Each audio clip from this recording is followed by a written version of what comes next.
What is up, guys? Before this video starts, I want to say a quick thank you to UK Fast for providing me this t-shirt. Anyway, it is Sunday the 26th of March, and this is your tech news roundup.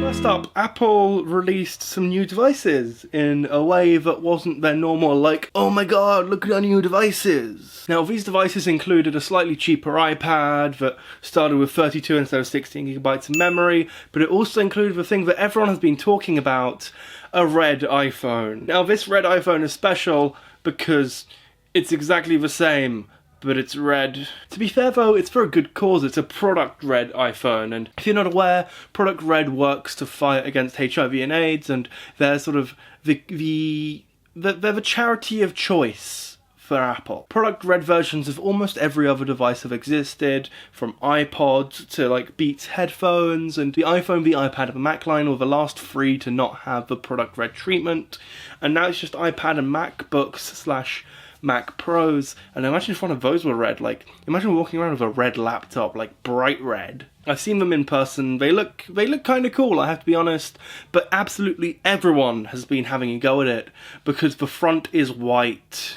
Like, honestly, it looks just so much better in black. Here it is in white, and then here it is in black, and you can see just the black looks so much nicer. Why did you ruin this, Apple? Why? You gave us one nearly good thing, and even that you had to ruin. It also comes with white stickers, which is bizarre because the Apple products come with the same colour sticker as your device. So if you've got a black iPhone, it'd come with black stickers, for example.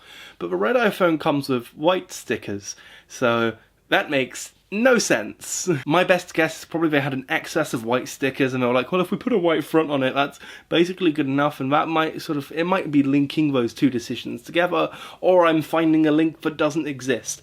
Who knows? Next story. Elsewhere, in news that is literally hours old, this happened 9 hours ago at the time of recording this video, Uber has pulled all of its self-driving cars from Arizona after a car crash. Luckily, no one was hurt, but the Uber car ended up on its side, which means that it could have been extremely dangerous, and Uber have confirmed that the vehicle was in self-driving mode at the time of the crash. Uber have had a really bad few weeks, with the president as well as a bunch of executives leaving, and then questions being raised about how they treat their employees, and it's just not going well for Uber right now. Interestingly though, there was someone behind the wheel of the car, as there has to be even if it's in self-driving mode, just in case something happens, and it seems that they couldn't stop the accident from occurring, so it'll be interesting to see what specifically happened.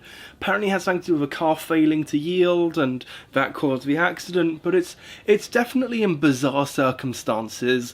We'll have to wait to find out more. That's the issue of breaking news. You never know what's going on. And finally, Twitter is said to be considering a paid subscription service, primarily aimed at companies and power users, that would offer extra features. This is interesting because it comes as part of a scrap for Twitter to find money, to be fair. They've never made money, and they're just spending more and more, and to be completely honest, it seems that at this rate they have a year, maybe two left until they die. Quite similarly to Spotify. Video about that's coming next week though, so wait around for that. Twitter are in real trouble, and although I believe the company is probably going to die sometime soon, the idea will definitely stick around in some form of open source format for anonymous people to write messages to each other, like 4chan, which also fails to find revenue. It seems that having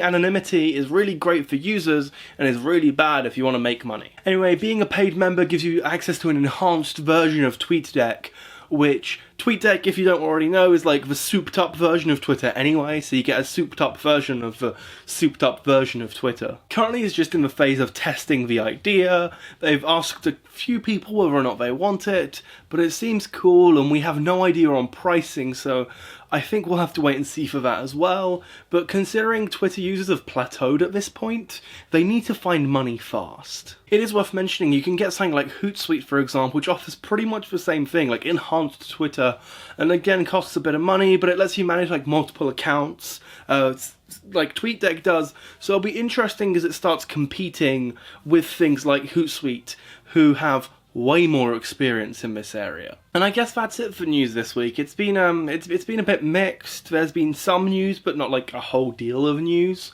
I kind of don't know where Twitter is going to go. Uber is Uber, let's put it that way.